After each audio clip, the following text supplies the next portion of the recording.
Y en el caso, por ejemplo, de Viterbo pasa lo mismo.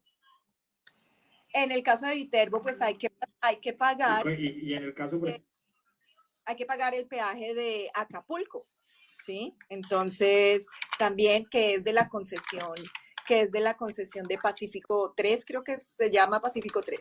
Pero mira, Hernán, entonces yo creo que como para darle orden a los temas, como los vamos a abordar, yo creo que aquí lo primero es contarle a los que están conectados que actualmente esa concesión de Autopistas del Café, que tiene 7 peajes a cargo, esa concesión se acaba en el 2027. Y la discusión y lo que lo que quiero generar es que se democratice la discusión frente a lo que va a pasar con esos peajes, porque en este momento se está negociando una nueva concesión a 30 años y la ciudadanía no está enterada. ¿Sí? Entonces, la idea es que gracias a ti por este espacio, la gente se dé cuenta que nos van a volver a concesionar esos peajes tal y como están, y vamos a pasar de H porque simplemente nos van a informar que se volvieron a renovar los peajes a 30 años. Entonces, ¿cuál es el problema? Definamos el problema. Es el eje cafetero. Tiene muchos peajes, están a muy corta distancia y son muy costosos. Y yo creo que aquí no hay que ser de derecha, izquierda, de centro. Aquí todos nos estamos afectando por ese problema. ¿Sí? Y entonces aquí ese problema es el que nos une para que busquemos una solución. ¿Qué vamos a hacer con tantos peajes? Y para que también nos escuchen los de, y cuando dices ya que sea se va, sector cuando privado dices que que se quiere va a concesionar, renovar, o ya sea el gobierno que digamos se que quiera quedar con esos peajes. expliquémosle a la audiencia, y cuando dices especialmente que se va, cuando dices que se Sí. va al a alcance nacional que renovar, tenemos, cuando se dice digamos que se que va a renovar expliquémosle a la audiencia, por una X especialmente cantidad de años, al alcance ¿a qué te nacional que refieres con tenemos, renovar? cuando ¿Renovar se para dice que se quién? va a renovar ¿Quién es el dueño? ¿Quién es el por una dueño de X estos cantidad de contratos? años, ¿a qué te refieres con renovar? ¿Renovar para quién? Bueno, ¿Quién es el dueño? ¿Quién es el dueño de estos contratos? en principio, después de una concesión, cuando ya se cumple el contrato, que en el caso de Autopistas del Café se cumple en febrero de 2027, esos peajes ya deberían pasar al gobierno. Sin embargo, Autopistas del Café, que tiene el socio mayoritario es Odinsa, que es una empresa de Argos. Ellos son los que tienen en este momento administrando los peajes. Ellos desde el 2020 le pasaron una propuesta al gobierno nacional. Esa propuesta se llama IP Conexión Centro. Desde el 2021, Odinsa, Autopistas del Café, que es casi lo mismo que Autopistas del Café, han venido haciendo lobby, han venido estructurando un proyecto para decirle al gobierno, nosotros le proponemos esta IP. IP significa iniciativa privada. Entonces le dicen, gobierno, le tenemos esta propuesta y con esta propuesta vamos a administrar los peajes 7 años más. ¿Qué es importante tener en cuenta aquí? Que mucha gente, sobre todo las personas que apoyan al gobierno actual, justifican los peajes diciendo que es que el gobierno pasado y Uribe y Duque y todos ellos dejaron negociados los peajes a 50 años y que ya no se puede hacer nada. En este caso de Autopistas del Café, la responsabilidad sí es del gobierno actual. O sea, si nos vuelven a concesionar esos peajes con el mismo precio y todos esos peajes como están, sí va a ser responsabilidad de... Ok, muy interesante. Y que tú que estuviste tan pendiente, porque además tu campaña no fue la misma campaña de ellos, pero pues fuiste candidata en el mismo periodo. eh, ¿Cuál era la posición del gobierno en campaña antes de ser gobierno? ¿Cuál era la posición del gobierno en campaña antes de ser gobierno? Claro, obviamente, entonces ahí hay un tema para la audiencia. Yo fui candidata al Senado y a la gobernación en las elecciones de 2019 a la gobernación y en el 2022 al Senado. Y yo era la única candidata que hablaba de frente en contra de los peajes, en contra de lo injusto que es que en el eje cafetero tengamos tantos peajes administrados pues por Autopistas del Café y que no nos rindieran cuentas. Actualmente yo no estoy ni haciendo política ni tengo un tema ahí particular político, simplemente estoy viendo que es el momento para actuar y que el debate está muy silencioso, solo se hacen ahí unas reuniones, pero la gente no se entera. Entonces eso pues para que no vayan a pensar que yo estoy acá con intereses políticos, no es el caso, simplemente quiero que la gente se entere. Para tu pregunta en particular, Hernán, recordemos que en el 2021 hubo un estallido social y uno de los temas, independientemente de que se cree, que te digan que fueron influenciadas por el pretrismo para ganar, en el estallido social había una insatisfacción muy grande por los gobiernos pasados y en específico por los peajes, la gasolina, la mala, el mal mantenimiento de las vías y la inseguridad en las vías. Y recordemos que en el estallido social los jóvenes salieron o los de la primera línea y se tomaban los peajes con vías de hecho, bloquearon vías, ¿sí? Y ahorita están callados, todos están callados. Yo no soy amiga de las vías de hecho, pero yo sí estaba de acuerdo en que ese tema de los peajes había que replantearlo, había que estudiarlo, necesitamos las cifras, porque es que nos dicen, los de las concesiones nos dicen que las cifras no se pueden dar porque son sector privado, entonces no nos rinden cuentas, uno no puede preguntarles proyecciones, estados financieros, nada que porque son sector privado. Entonces yo creo que sí hay que replantear la manera como nos estamos relacionando con los peajes, la información que nos dan las concesiones y en este momento a ese sector que en el 2021 pues se manifestó, pues es hora que también se manifiesten y que entiendan que no son con las vías de hecho, sino en este momento es que hay que estar incidiendo, hay que estar exigiéndole al gobierno que, ojo pues, esa negociación que están haciendo con los peajes, que sea abierta, que la sepamos, que no les metan los dedos en la boca, porque yo veo muchos petristas que escriben que es que ya no se puedan, que pobrecito el presidente que ya no puede hacer nada. No se dejen meter los dedos en la boca. El presidente precisamente en este momento sí puede hacer algo con los peajes del eje cafetero y es exigirle a Odinsa que si va a pasar una iniciativa privada o hacer un proyecto que sea mucho más equitativo para la región y que eliminen unos peajes y le bajen tarifas, porque es que la propuesta de Odinsa no elimina peajes y no baja tarifas. ¿Y qué está pasando con los recursos que se recaudan, Lina? ¿Eso también hace parte de las preocupaciones? O por lo menos vemos que sí se están invirtiendo bien. ¿Qué está pasando en ese sentido? Pues como te digo, como es una empresa privada, ellos no detallan los presupuestos, ellos no dicen cuánto reciben y cuánto invierten.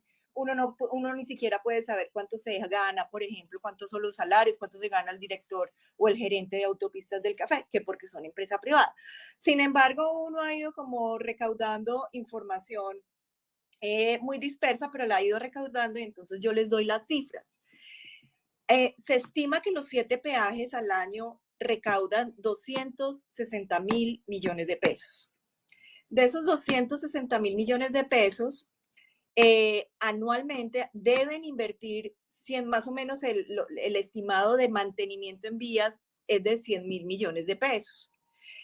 Si uno hace ese cálculo a 30 años, sería casi 10 billones de pesos lo que recaudaría ese proyecto que está actualmente estudiando el gobierno. En este momento, Autopistas del Café, lo que he escuchado es que ellos ya recuperaron la inversión de las obras que tenían que hacer desde el 2017. Quiere decir que desde el 2017 hasta acá, restándole el mantenimiento a las vías, pues todo se va quedando en bolsillos de ellos y entonces uno no, el ideal es que cuando ellos ya cumplan con los proyectos, pues le devuelvan los peajes al gobierno. Pero eso no ha pasado y ellos llevan pues ya varios años recibiendo regalías de ese tema, pero lo que se ve en vías terciarias y en vías intermunicipales, pues no es justo con la región. Y ellos dicen que ellos no pueden invertir en vías terciarias o en vías intermunicipales porque eso estaba en el contrato. Ok, ok. Y tampoco podemos tener acceso a los nuevos contratos, a la renovación. Ellos al detalle no, porque como te digo, ellos contestan, las personas que han pedido esta información, ellos contestan que es información privada. Entonces uno no conoce las proyecciones financieras, uno no conoce como el detalle del presupuesto y por eso es importante que la comunidad se empiece a movilizar y empiecen a exigirle al gobierno mayor transparencia en esta negociación. Mira, Hernán, yo te digo una cosa, hay personas que prefieren que los peajes sean administrados por el gobierno, por el sector público, y hay otras que prefieren que sea concesión. Yo no estoy en contra de las concesiones, pero yo sí estoy en contra es de los negocios injustos, desequilibrados e inequitativos. Y esto que está poniendo Odinsa es demasiado injusto para el eje cafetero. Es que no hemos hablado qué es la propuesta, qué es lo que ellos están proponiendo. Para allá Entonces, iba, ya iba para allá, pero antes de entrar en qué es la propuesta, yo recuerdo, Lina, cuando yo estaba allá, de hecho, en aquella época yo incluso participaba muchas veces y había muchos movimientos en contra de los peajes. De hecho, recuerdo bloqueos, por ejemplo, en el peaje que conecta Pereira con Cartago. ¿Qué ha pasado con esos movimientos? Porque yo no sé si es mi impresión desde la distancia, pues uno alcanza a ver el vaso medio lleno, pero veo que te has ido como quedando sola en ese debate, o por lo menos las caras que yo las distinguía muy de cerca, no, esas mismas caras no las volví a ver preocupadas por estos asuntos. sí, bueno, yo también me pregunto lo mismo, porque hay tanto silencio.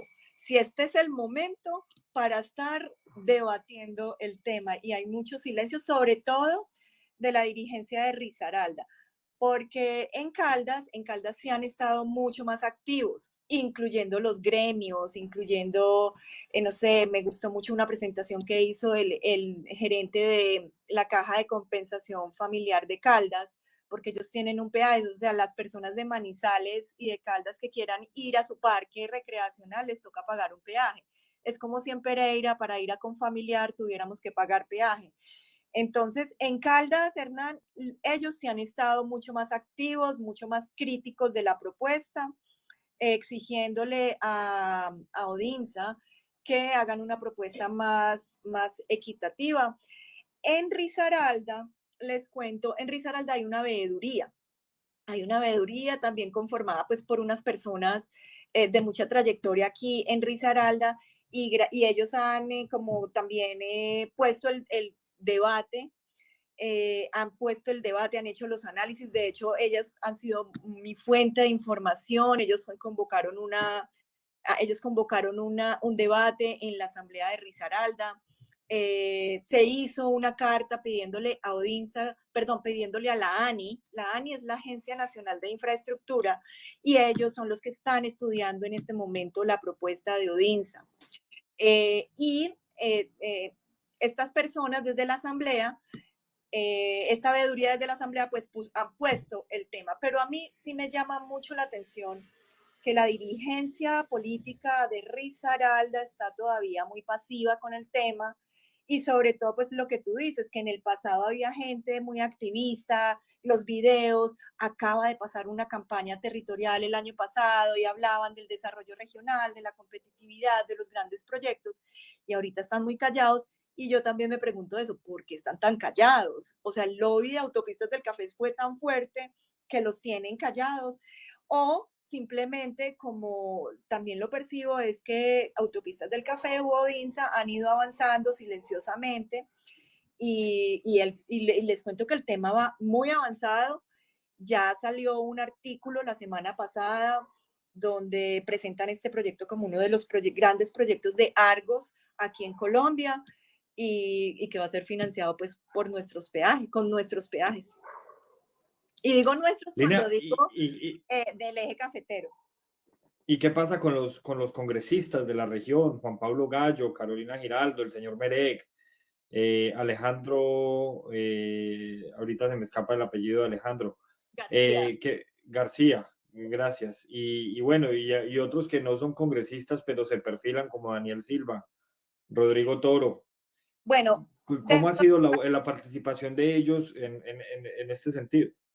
Mira, dentro de los actores que se han pronunciado frente al tema, que no lo han hecho públicamente y que es lo que a mí me llama la atención, porque no han salido en redes, porque no están llamando la atención sobre este proyecto. Hubo una carta hace más o menos un mes y medio, una carta firmada por gran parte de la dirigencia de Caldas, porque ellos son los más afectados. Realmente, si uno piensa en región, si uno piensa en el eje cafetero, pues de los 7 peajes, 5 están afectando a Manizales, Quinchía y están afectando esa región. Entonces, la mayoría de peajes están allá. Ellos firmaron una carta, en varios diputados, los gremios, el gobernador de Caldas y algunos políticos de acá. Los políticos que firmaron de acá fueron Juan Pablo Gallo, el mismo Merec, eh, Diego Patiño, no Diego Patiño lo firmó la carta, pero ellos no están haciendo las alertas públicamente.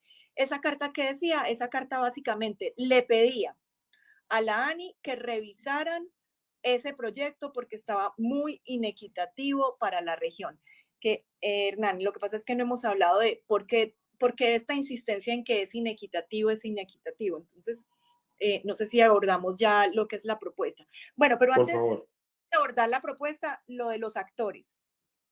Carolina Giraldo y Alejandro García, que son del Partido Verde, que estuvieron en las marchas del estallido social y que son muy buenos en las redes, ellos aún no se han pronunciado sobre esta propuesta. Esperemos que ellos promuevan un debate en el Congreso sobre los peajes de ley cafetero, sobre esta propuesta de IP Centro, pero hasta el momento yo no sé cuál es la posición de ellos. Pero esperemos que con todo esto, estos espacios que se están generando, estos debates así en redes que se están haciendo, ellos puedan pronunciarse. ¿Qué pasó con la dirigencia del Quindío? Yo creo que nos ponen a pelear, ¿no? Entonces, Caldas y Risaralda dice, esa propuesta nos van a meter un gol. Y los del Quindío sí dicen, no, esa propuesta sí nos sirve a nosotros. Entonces, es que los de Caldas y los de Risaralda son muy egoístas y solo piensan en ellos, pero esta propuesta al Quindío sí le conviene. Y yo creo que es más bien una gestión interna que hacen los de, esto sí es una especulación, ¿no? Esto es especulación, pero sí puede ser una gestión porque entre más divididos estemos, pues mejor, porque más pierde fuerza las voces que se están oponiendo a esa propuesta.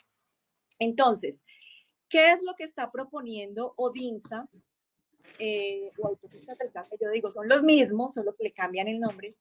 ¿Y qué le proponen al gobierno? Entonces, ellos van, hacen esta iniciativa privada y le dicen al gobierno, señor gobierno, nosotros le tenemos la propuesta queremos administrar estos 7 peajes nuevamente durante 30 años y nosotros les construimos la vía entre La Paila y Calarcá. Para quienes no conocen el eje cafetero, esa vía pasa por un lado del Quindío y conecta a Buenaventura. Es un corredor súper estratégico para la competitividad, pues, del país. Conecta a Buenaventura con Bogotá. Es decir, para Bogotá, y si uno lo ve desde Bogotá y desde Presidencia puede ser, dicen, ay, bien, yo no tengo que poner un peso y me van a construir 70 kilómetros, creo que son, de la vía La Paila, Calarcá. Entonces, esa es una vía nacional. ¿Y qué dice Odinsa? Nosotros le construimos eso con todos nuestros 7 peajes, con el mismo valor, no vamos a quitar ningún peaje y lo único que le vamos a aumentar en el valor es el IPC. Es decir, ellos dicen, tenemos 7 peajes y nosotros le construimos con esto esa vía y vamos a administrar la concesión por 30 años más. Vamos a administrar los 7 peajes por 30 años más. Y proponen unas vías o el mantenimiento de las vías de autopistas del café, proponen unas obras menores que uno con los ingenieros de Caldas, de Quindío, de Risaralda, podría hacerlas.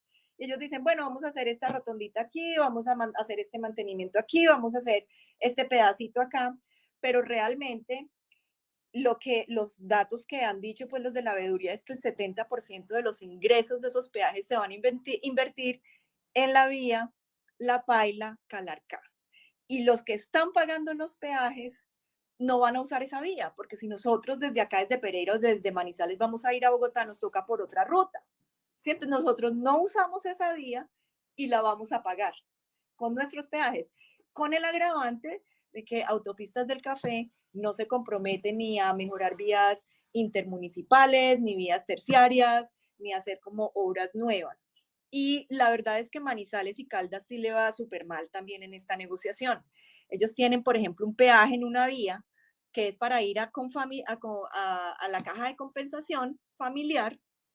Tienen un peaje desde hace muchos años, a ellos les habían prometido hacer una doble calzada, no se la cumplieron, pero ahora les dicen vamos a dejar ese peaje 30 años más y no, y ni siquiera les dicen vamos a hacerle la doble calzada en ese pedacito. Entonces la verdad es que a Caldas sí le va muy mal con esta negociación y es entendible que todos los gremios y la dirigencia de Caldas sí estén más tocados con el tema. Y como te digo, Risaralda, yo no sé, andan muy callados. Y Quindío, pues ellos ya los convencieron de que esa obra sí les conviene a ellos. Pero realmente Quindío, los que son los municipios como Quimbaya, Montenegro, Circasia, Salento, no les conviene tampoco, porque ellos tampoco van a usar esa vía y ellos sí viajan a Pereira y están siendo afectados por el peaje de Circasia. Entonces, para resumir, si uno se pone en los zapatos del gobierno y viene un privado y le dice yo le voy a construir una vía y usted no tiene que poner un peso y lo que lo pagan no son por allá los del eje cafetero, pues nosotros si no nos movemos nos van a meter un gol y por eso es que estoy así moviendo las redes y todo, porque para que la gente se entera y empiece como a activarse. Por aquí nos preguntan, Lina, ¿de cuánto tiempo disponemos para evitar esto? Bueno, Me entonces, imagino que lo que quieren decir es cuánto tiempo nos queda. O sea, cuando dice bu- si no nos movemos es a cuánto tiempo estamos de que esto pase. bueno, pues les cuento la línea de tiempo bueno, porque ellos hicieron audiencias públicas, ¿no? Entonces, en el artículo que salió hace como 4 días en un sitio que se llama Valora, que es para los inversionistas, donde dicen, esta es la obra de infraestructura más importante para Argos, son dos y unos aeropuertos, ellos también manejan el aeropuerto El Dorado. Ahí decía que ellos ya han hecho muchas etapas y que ya hicieron las audiencias públicas y que las hicieron en diciembre. Sí, imagínense, las audiencias fueron hechas entre el 12 y el 15 de diciembre del año pasado. Las hicieron en Chinchiná, en Santa Rosa, en Armenia y en Pereira. Entonces ellos dicen ya, chuleado el tema de la participación comunitaria. Entonces, pilas. ¿De cuánto tiempo disponemos o cómo fue la línea de tiempo? Ellos empezaron a hacer lobby desde el gobierno pasado, es decir, desde Iván Duque con la ANI. Desde el 2020 están haciendo el lobby. Pasaron una propuesta de prefactibilidad el año pasado, hasta octubre. Hicieron estas consultas ciudadanas, estas consultas ciudadanas o audiencias públicas las hicieron en diciembre.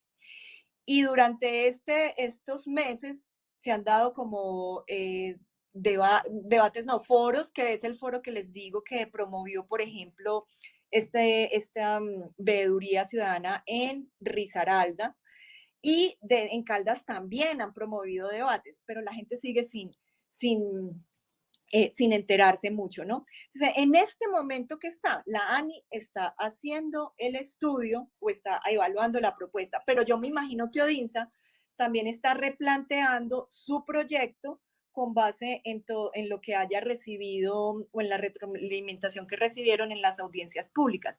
Pero ojo, en esas audiencias públicas, el sector, por ejemplo, turístico o el sector transportador que se está viendo afectado, pues tuvo una participación muy deficiente y a mí sí me parecería muy importante que tengan en cuenta a los transportadores en el estudio de esta propuesta.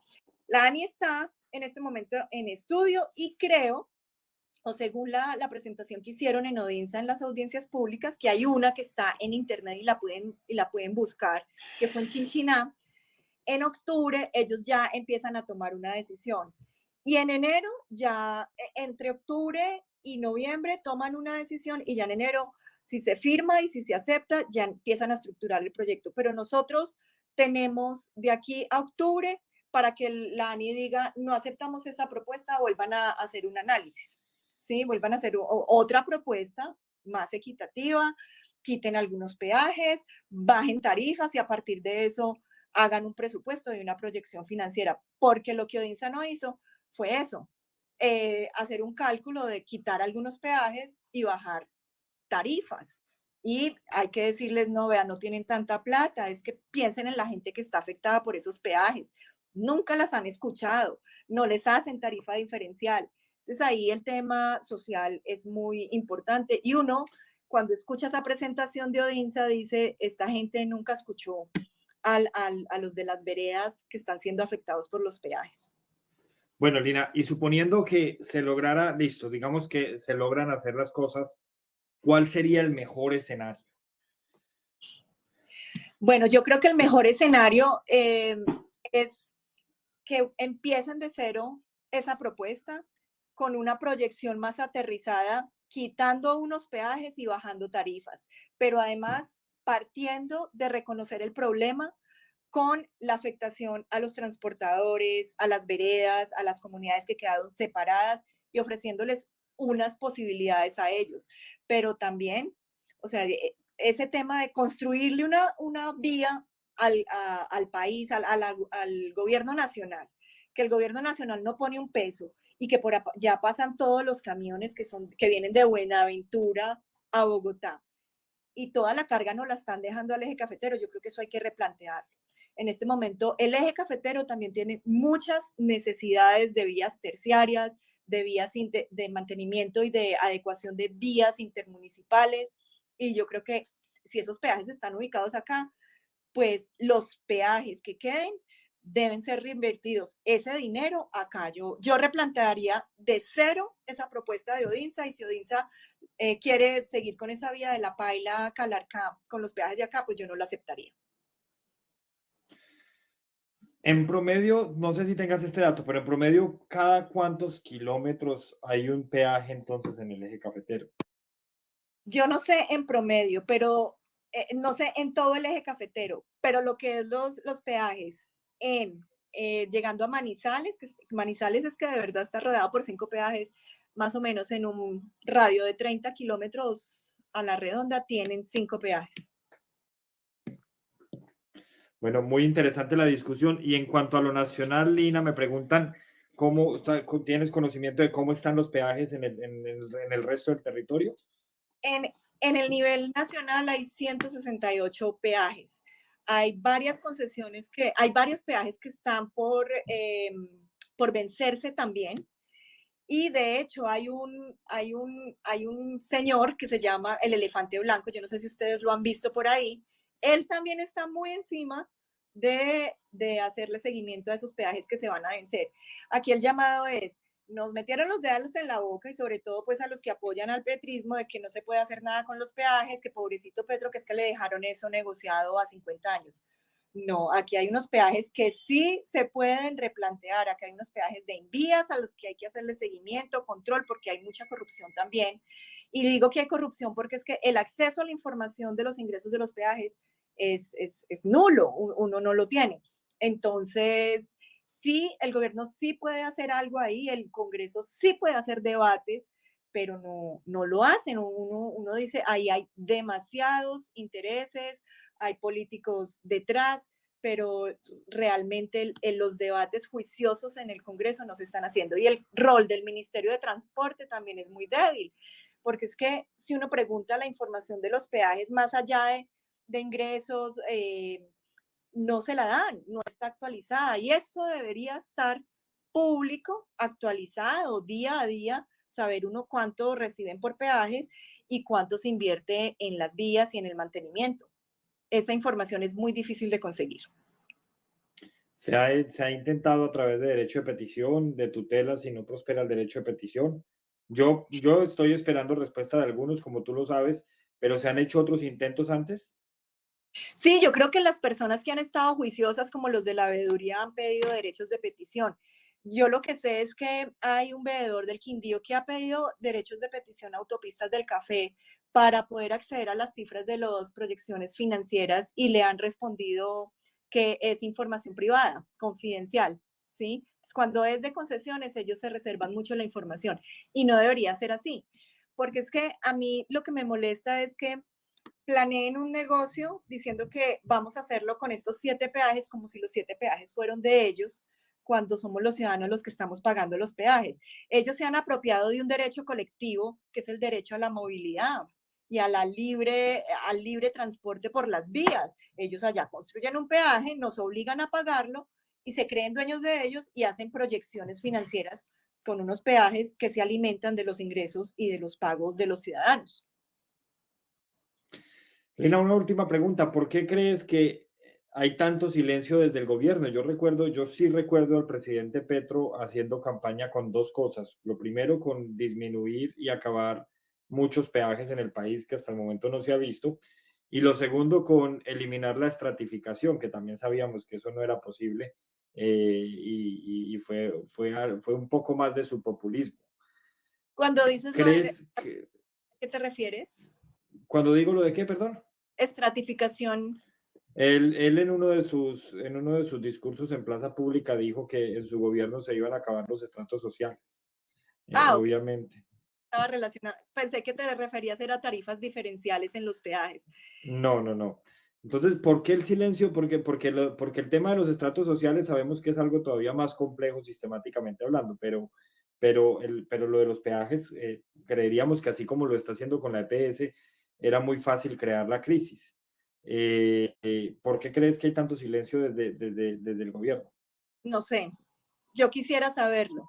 Yo quisiera saber por qué si eso fue una bandera, el tema de los peajes, por qué si en el estallido social ese era un tema que indignaba no solo a los petristas, sino también a muchos, inclusive uribistas de la derecha, a muchos nos indigna pagar tantos peajes.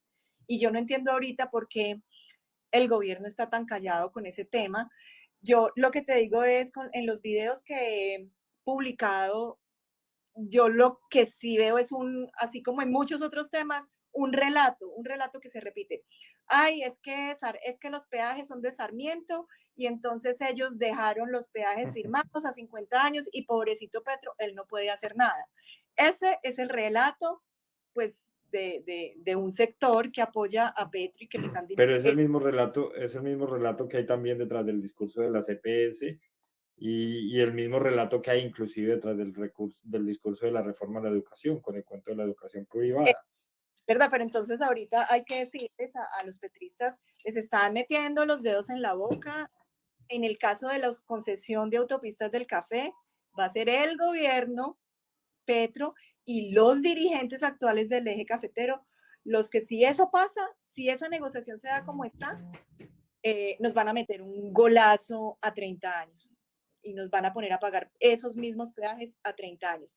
Mira, en ese debate que se hizo en la asamblea, estuvo el exdirector de la ANI en el gobierno de Duque. Ay, pero es que no me acuerdo su nombre. Luis, bueno, y él mismo, siendo exdirector de la ANI, dijo, ojo que les van a meter un gol con esos peajes. Replanteen, pidan que replanteen ese negocio. Y él era el director de la ANI, él mismo, que era pues del gobierno Duque, está diciendo, esa propuesta está muy mal planteada para el eje cafetero. Vamos a salir perdiendo. Tenemos claras no sé, las visibles o sabemos quiénes, las caras pues de quienes están detrás de estas concesiones, no sé, accionistas, como para tratar de hacer un análisis de cuál es la posición de ellos frente a lo que está pasando con el gobierno. Porque si hay silencio de parte y parte, pues sería muy fácil atar cabos. No, porque como es una sociedad anónima, Argos y Odinsa, uno no sabe quiénes son los accionistas.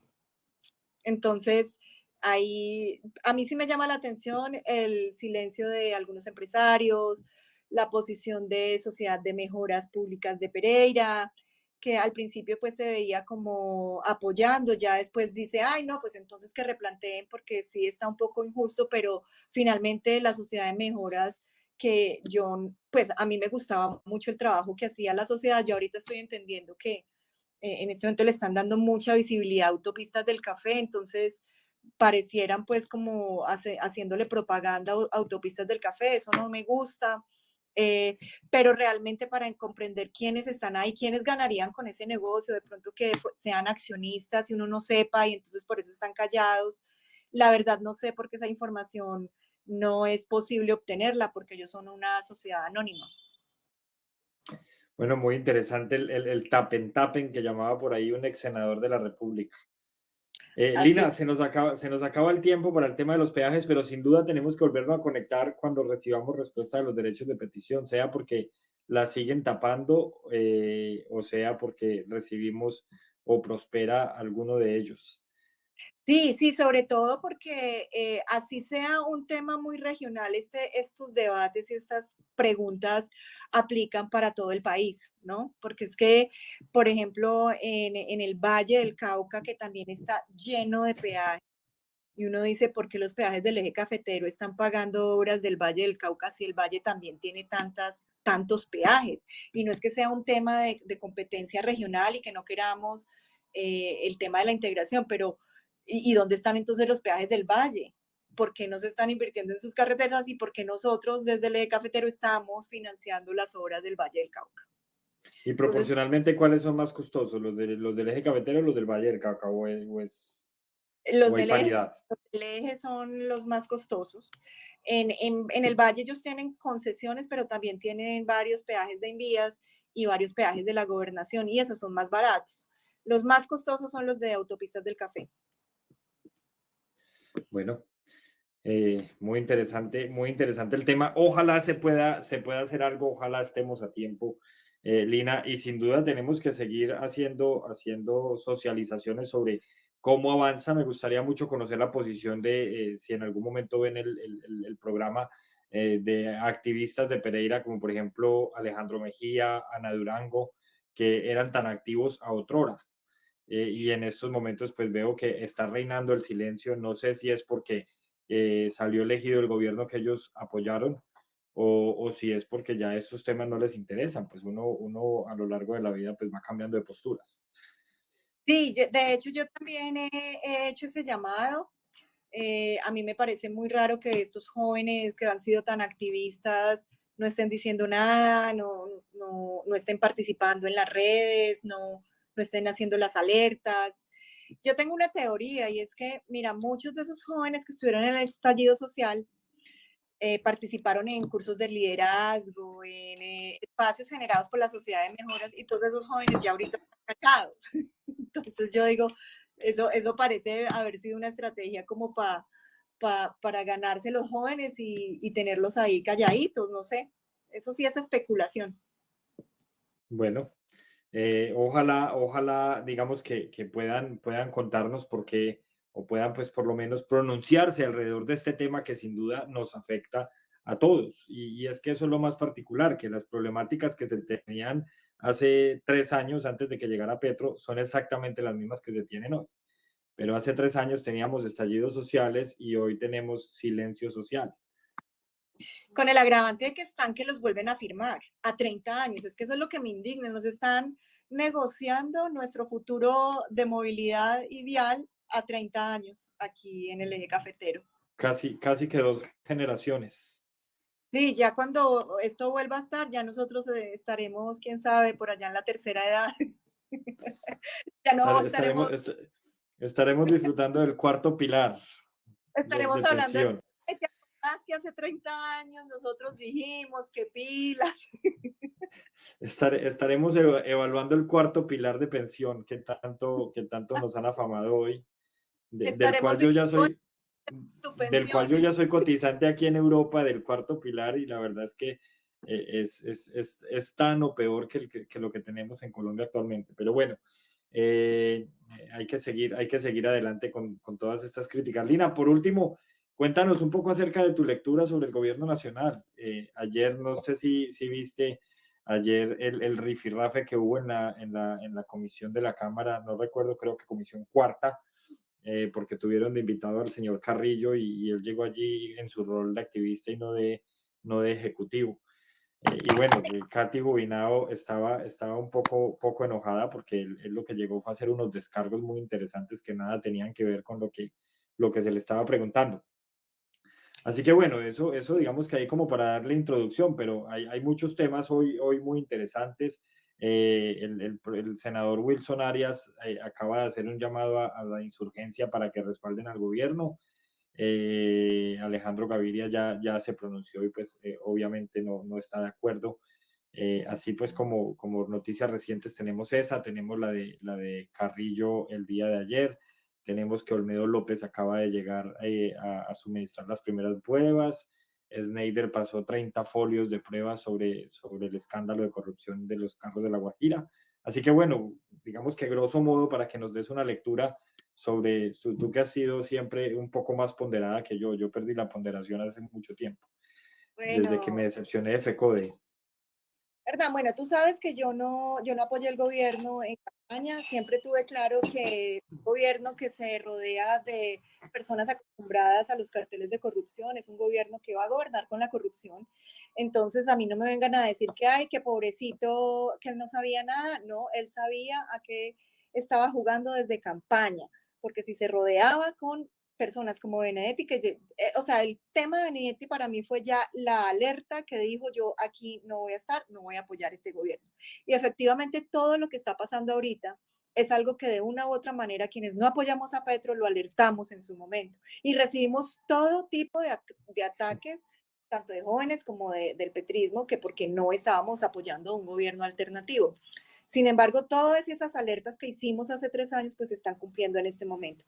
Es un gobierno que se alió con la corrupción y por lo tanto los que están gobernando van a incurrir en tanto en riesgos de corrupción como en actos de corrupción y ya lo estamos viendo en la Unidad Nacional de Gestión del Riesgo, que no rinde cuentas frente a esa responsabilidad de la pérdida de recursos de la Unidad Nacional de Gestión del Riesgo, como lo vimos en el debate de ayer. Entonces, ellos llegan a hacer activismo, llegan a tener un discurso de que es que gracias a mí se está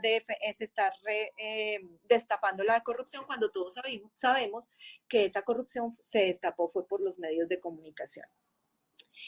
Frente a los otros temas, Hernán, es un tema de mucha irresponsabilidad. El gobierno está jugando con la salud, está jugando con la pensión, con temas vitales de todos los colombianos. Aquí no solo se van a afectar el uribismo y la derecha, nos estamos afectando todos con estas decisiones de improvisación y de irresponsabilidad que está teniendo el gobierno. Por lo tanto, pues esa es mi opinión. Estamos a la deriva, estamos en incertidumbre, estamos todos los días recibiendo una cantidad de información que inclusive hasta, yo creo que la salud mental de este país en este momento está por el piso, porque esa incertidumbre frente a la salud pues afecta inclusive a los docentes, a los de FECODE, tanto apoyaron a su presidente, pues ellos mismos están sufriendo las consecuencias de apoyar un gobierno irresponsable.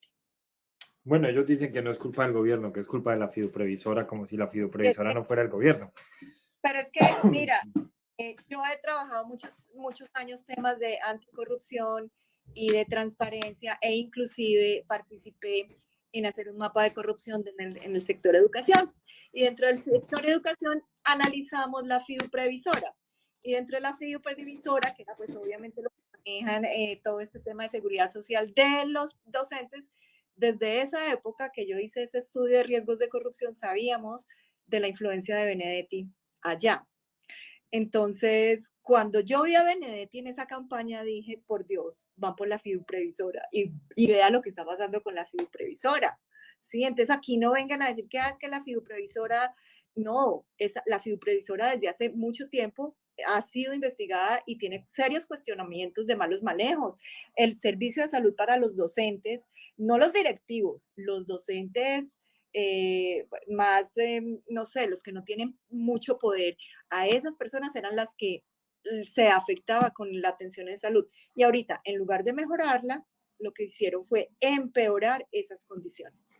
Y es importante aclarar porque pues algunos tendrán dudas, pero la fiduprevisora es una entidad pública, es una entidad del gobierno, ¿cierto? No es una entidad privada, porque aquí el gobierno ha querido instalar el dispositivo retórico de que la corrupción solo se ve en el sector privado, pero pues tanto la unidad de gestión del riesgo como la fiduprevisora son públicas las dos. Entonces hoy tenemos a algún sector representativo del magisterio haciendo protestas en las afueras de la fidoprevisora, pero no podemos olvidar que la fidoprevisora es parte del gobierno como tal.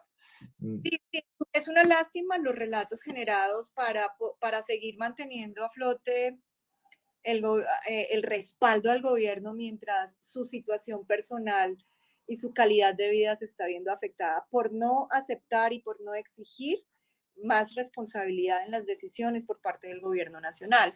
Entonces, ese tema, por ejemplo, que, bueno, no importa que estemos mal, pero menos mal no está gobernando la derecha, eso a mí me parece absurdo. ¿Sí? Entonces caímos en un fanatismo que durante 20 años estuvimos luchando contra el fanatismo uribista y ahorita caímos en uno peor que es el fanatismo petrista, porque de verdad que ya están jugando con la salud de todos y con la pensión de todos. Y también agregar que al director de la fidoprevisora o gerente, al señor Marín, lo puso también el gobierno Petro, lo puso Gustavo Petro puntualmente, así como Gustavo Petro también nombró a Olmedo López, ¿cierto? No podemos olvidar que, o sea, ahorita desde FECODE se está señalando al señor Marín, que es el que dirige a la fidoprevisora, pero pues Marín fue puesto por Petro. Y por el otro lado se señala a Olmedo López, que no solo fue puesto por Petro, sino que es amigo de Petro de toda la vida, e hicieron campaña juntos por la lista de los decentes en 2018. Entonces, esas son cosas que no se pueden olvidar.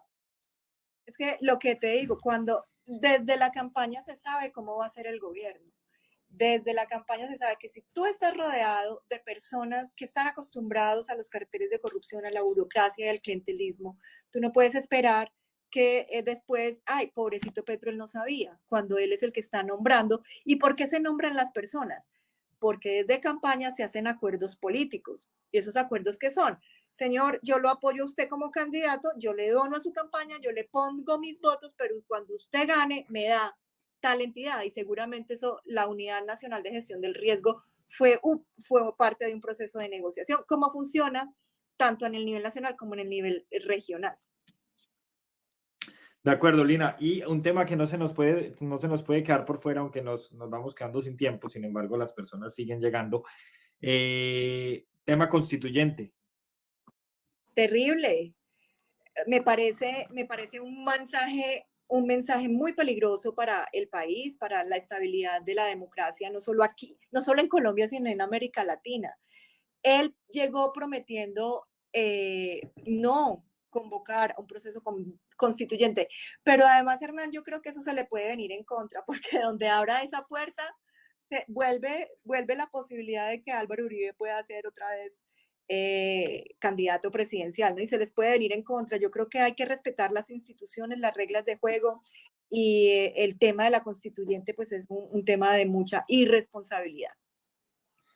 Por aquí me encuentro una noticia que dice, se conoció una convocatoria que se está adelantando desde el petrismo con apoyo de organizaciones sindicales, entre ellas la CUT, en la que se traerán por lo menos 10.000 personas a Bogotá por los mismos días en los que se instalará el Congreso el próximo 20 de julio. Entonces, obviamente, pues ya ahí también a algunos les gusta crear pánico, generar pánico, y se está hablando también pues de que se van a tomar la toma del Congreso el 20 de julio. Todos estos mensajes, si bien no se pueden ignorar, pues también es importante hacer una reflexión de dónde viene la fuente y hasta qué punto esto es posible que suceda en Colombia, porque tenemos unas instituciones que todavía son fuertes y de hecho le han puesto, de cierto modo, le han puesto freno de emergencia a las intenciones de Petro, que no han sido tan democráticas una vez que se le han caído muchos decretos, ¿cierto? Cuando uno actúa en democracia y actúa en derecho positivo, pues los decretos pasan porque se hacen según el debido proceso. Aunque tú dices que tenemos unas instituciones muy fuertes, a mí me parece que este gobierno está irrespetando todo el nivel institucional, ¿sí? Desde la fuerza pública hasta el Congreso, y mira pues que ya llega al punto de promover desde sus militantes del pacto histórico a promover una constituyente. Y esto realmente es muy peligroso para la estabilidad de la democracia y de la gobernabilidad en el país. Entonces, pues yo sí creo que ahí tenemos que juntarnos para evitar que esto pase, que hay que defender la institucionalidad. Y mientras pues tengamos un gobierno que rechaza la institucionalidad, que rechaza la fuerza pública, que la tiene debilitada, pues es muy grave.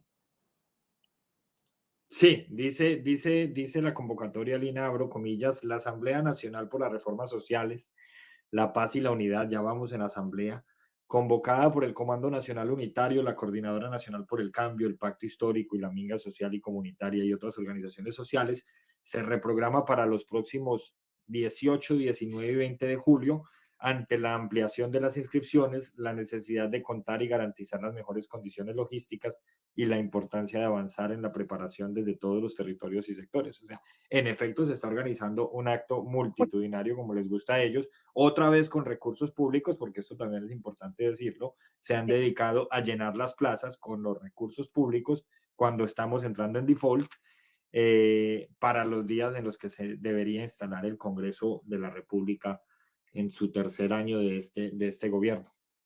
Sí, yo creo que ya varios analistas han dicho, el presidente y su sector pues están acostumbrados a las movilizaciones, a hacer campañas, pero no a gobernar.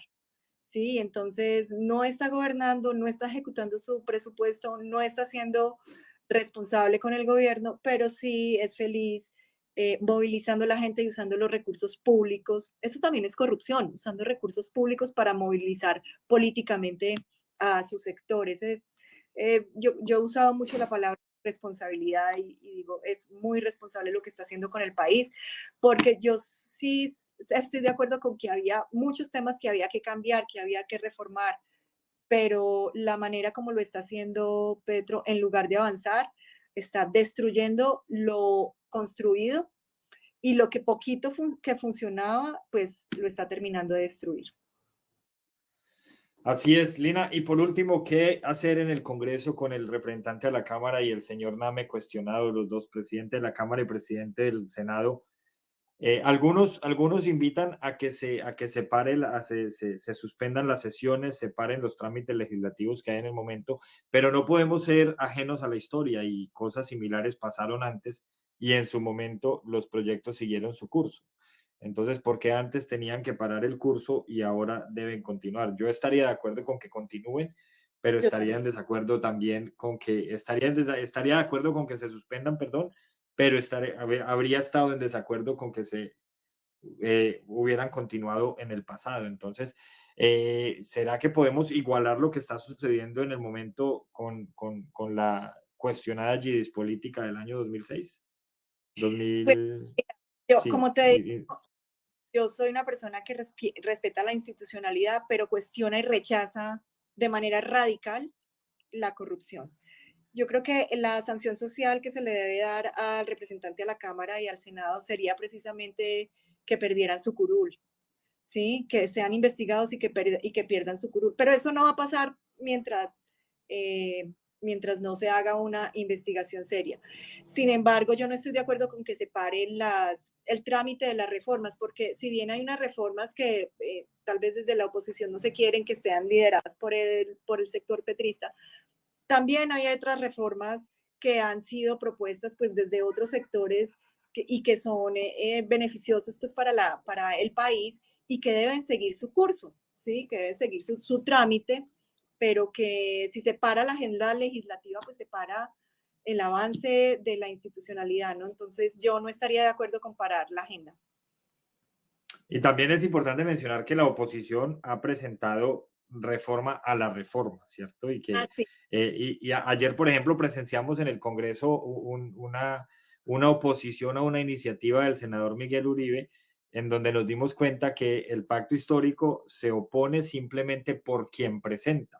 Y muchas veces al otro lado pasa lo mismo. Entonces estamos en un rifirrafe en donde el pueblo queda en la mitad y el pueblo realmente está desprotegido y olvidado.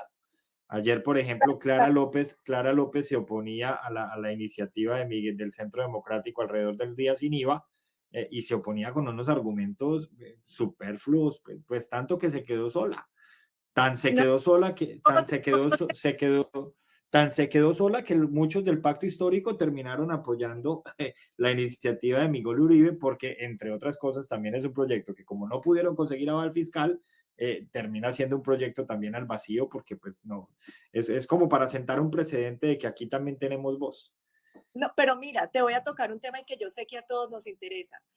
tanta campaña que hicieron por rebajar el salario de los congresistas, los del pacto histórico, los alternativos, vamos a rebajar ya nadie habla del tema, pero había un proyecto andando. ¿De quién? De JP Hernández. Y yo creo que simplemente porque es liderado por JP, los mismos del pacto histórico no se lo van a permitir avanzar. Y yo no sé si en este momento, porque yo no sé si ese proyecto ya se hundió, pero ese proyecto venía andando. Y la Yo última recuerdo vez, que venía muy bien. ¿cómo? Venía muy bien porque también es importante aquí, aprovechemos aquí un poco para contarle a la audiencia que el salario no se puede, uno no puede renunciar al salario porque es un derecho y el salario tampoco se puede desmejorar constitucionalmente. Entonces, cuando un congresista se para en campaña a decir es que me voy a bajar el sueldo, todos nosotros que somos el poder constituyente debemos tener claro que eso, él puede decir misa, como cuando el personero del colegio decía que le iba a hacer una piscina a los niños de primaria. El salario no se puede bajar. Lo que sí se puede hacer, ellos tienen un salario básico y tienen una cantidad de primas que terminan constituyendo un salario integral. Y la propuesta de JP precisamente era renunciar a unas primas que a esas sí se podía renunciar y eso terminaba bajándoles el salario de manera ostensible. Sin embargo, es importante mencionar que la quemadora de esta señora Isabel Cristina, que es entre otras la que está diciendo que necesitamos a Petro para mucho rato, ni siquiera para otro periodo, sino para muchos años, ella fue la primera que dijo que no se iba a dejar bajar el sueldo, luego en campaña sí prometió bajárselo. Y recordemos que ella hizo campaña por un partido, porque ella estaba en una lista cerrada. En lista abierta seguramente no hubiera llegado. Y así como ella, María José Pizarro y otros cuantos que dijeron ya, estando ya pues con fuero, que no También. se iban a dejar bajar el sueldo porque lo necesitaban. Sí, pero lo que tú estabas contando es que la causa, que es bajarse el sueldo, pues finalmente la terminó liderando el proyecto de JP Hernández. Y como JP Hernández es tan crítico del gobierno y del pacto histórico, seguramente no le van a copiar la propuesta y se la van a hundir. No sé cómo va esa propuesta, pero es simplemente para dar un ejemplo de cómo con esos intereses mezquinos ideológicos hunden propuestas a pesar de que el pacto histórico y muchos alternativos habían tenido esa bandera. De acuerdo, sí, no, y fue con lo que hicieron campaña, empezando pues por el señor Bolívar, pero bueno, no, yo creo que seguir hablando aquí de sin sabores, Lina, es tenaz, porque finalmente hemos estado llenos de una cantidad de promesas incumplidas y de una cantidad de mentiras que aquí no hubo cambio, realmente es que no hubo cambio y hablar de igualdad y hablar de disminuir esto y disminuir lo otro cuando son unos beneficiados que ganan 40 salarios mínimos, pues así cualquiera habla de ser el Robin Hood. Así Lina, es. Bueno, muchas gracias por el espacio, muchas gracias por habernos contado pues lo que pasa con el tema de los peajes en el eje cafetero y además pues haber dado la opinión alrededor de la política nacional que sin duda las personas pues tenemos 15.400 likes en TikTok, así que yo creo que alguien por ahí nos tuvo que haber escuchado. así es. Bueno, Hernán, no, este tema de los peajes, de verdad que tenemos que estar alertas, no nos dejemos meter los dedos en la boca que no se puede hacer nada. Es el momento de hacer algo y yo creo que aquí lo básico es hay que bajarle al costo de los peajes y hay que bajarle a algunos peajes, hay que eliminar algunos. Y yo sé que puede sonar un tema muy populista, pero es que de verdad están pasados. Es que dos peajes en 9 kilómetros y peajes de 16.000 pesos, eso es demasiado, eso es un abuso con la comunidad que vive al lado de los peajes, pero también que usan los peajes de manera seguida aquí en el eje cafetero. De acuerdo. Bueno, ella es Lina Arango, siempre muy activa en Risaralda y muy activa en la región del eje cafetero. Lina, ¿tienes aspiraciones políticas para el 26? No, no, no. Yo, cuando a mí me dicen, ¿usted qué está haciendo? ¿Por qué está haciendo ese activismo con los peajes? Y yo, por Dios, es que nos están negociando 30 años, si no, hay que movernos y si la gente no sabe, venga, usemos las redes y contémosle a la gente lo que está pasando. Pero no, no es un tema político, es más de activismo y de amor por esta región. Esto, yo no estoy ganando nada con esto es lo que me trae enemigos, esto es lo que me trae críticas, que solo quiero protagonismo, que hago show y para nada, en el momento que estos peajes los vuelvan a firmar y queden a 30 años, ya para que uno hace la bulla hay que hacerlas ahorita. No, para contarte, no, no estoy haciendo ni campaña, ni tengo aspiraciones políticas, simplemente es un tema de compromiso con la región y aquí sigo. Antes de hacer política, pues escribía mi columna frente a los peajes, frente a los temas de desarrollo regional. Me dio por hacer política, me quemé horrible y entonces ya quedé curada, pero Bueno, los no, temas... pero te quemaste horrible al Senado porque se metió el sectarismo petrista y ellos se encargaron de cancelarte y de anularte y lo supieron hacer porque en eso sí son expertos. Pero pues también cuéntale a la audiencia cómo te fue en la gobernación, ¿cierto? Porque tengo entendido que a la gobernación sacaste una votación muy importante. Sí, en la gobernación sacamos una votación importante, pero es que, mira, Autopistas del Café está en lobby desde el 2020. Y como empecé yo la presentación, es que yo era la única aquí que hablaba en contra de los peajes. Y yo ahorita que empiezo a ver los actores, la cantidad de dinero que hay alrededor, el poder, yo digo, no, pues a ver, yo no tenía nada que hacer ahí, yo apenas estoy siendo consciente ahorita de lo que yo me estaba enfrentando cuando fui candidata. A nadie le convenía que a mí me fuera bien, porque yo era la única que hablaba en contra de los peajes de frente.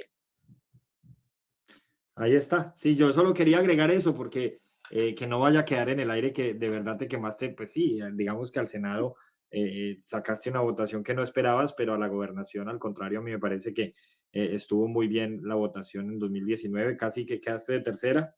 Eh, Fue una votación importante, pero yo creo pues también que fue la coyuntura, porque es que era el 2019, veníamos de la campaña de Sergio Fajardo, veníamos de la consulta anticorrupción, entonces yo había hecho como activismo en esas dos campañas y veníamos como en una ola de voto de opinión, ¿no? y Entonces, todavía no se había quitado la máscara a muchos que se la quitaron para el 2022. Entonces, sí, muchos que te apoyaron en 2019 te apuñalaron en el 22. Entonces, pero mira, lo que es pasa el ejercicio de la política.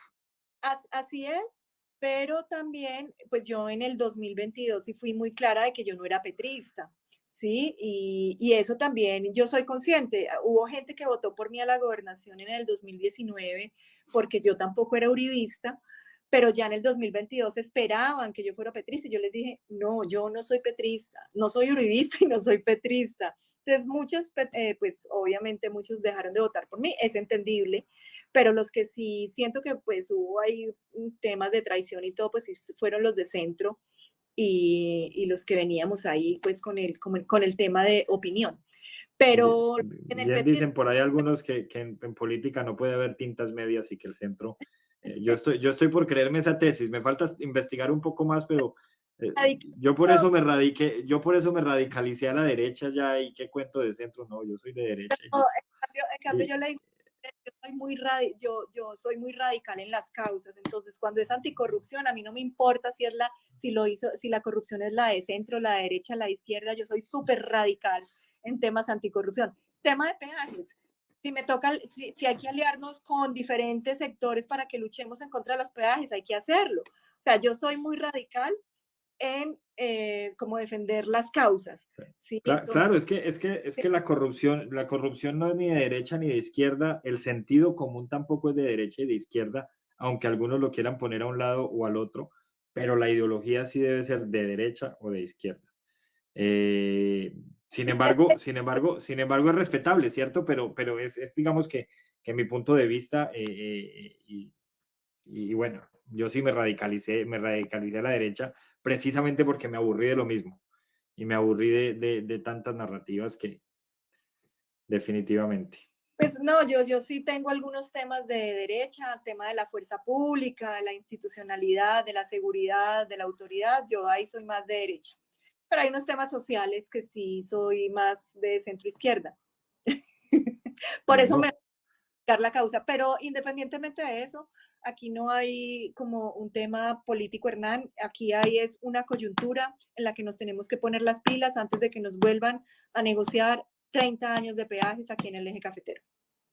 bueno, y ojo porque aunque no tienes, yo tampoco tengo intereses políticos, pero ya estamos también empezando a instalar los primeros pasos a la campaña de 2026, lastimosamente, con todas estas narrativas del gobierno, definitivamente ya están encampañados. Sí, sí, ellos ya, sí, obviamente están encampañados a punta de subsidios, a punta de discursos populistas, a punta de movilizar las personas con el presupuesto público. Es una pena lo que está pasando. A mí me preocupa mucho cómo está, Pero esa es la fórmula, esa es la fórmula, Lina, en todos los gobiernos. Y aquí quisiera hacer una reflexión porque ahorita yo estoy en algunos grupos en donde hay gente mayoritariamente de derecha, todavía me conservan por ahí, yo creo que por un respeto, no sé de dónde, en algunos grupos de izquierda, pero alguien decía ahorita que dadas las encuestas, el gobierno no tenía cómo irle bien en las presidenciales de 2026 y pues mientras tengan el aparato del Estado, claro que les va a ir bien porque tienen los subsidios, tienen una cantidad y van a empezar las narrativas, o sea, yo ya me imagino si la campaña de 2022 fue sucia y conocimos los petrovideos que lastimosamente no son una prueba en derecho porque no se grabaron, porque pues obviamente no se sabía que se estaban grabando, no hubo lo que llamamos en inglés el consent, pero si esa campaña fue sucia, no me quiero imaginar la de 2026, teniendo la chequera, pudiendo movilizar, teniendo los recursos, y ya me imagino que van a decir, tienen que volvernos a elegir a nosotros, porque si no van a perder todos los subsidios que les hemos dado. O así sea, funciona.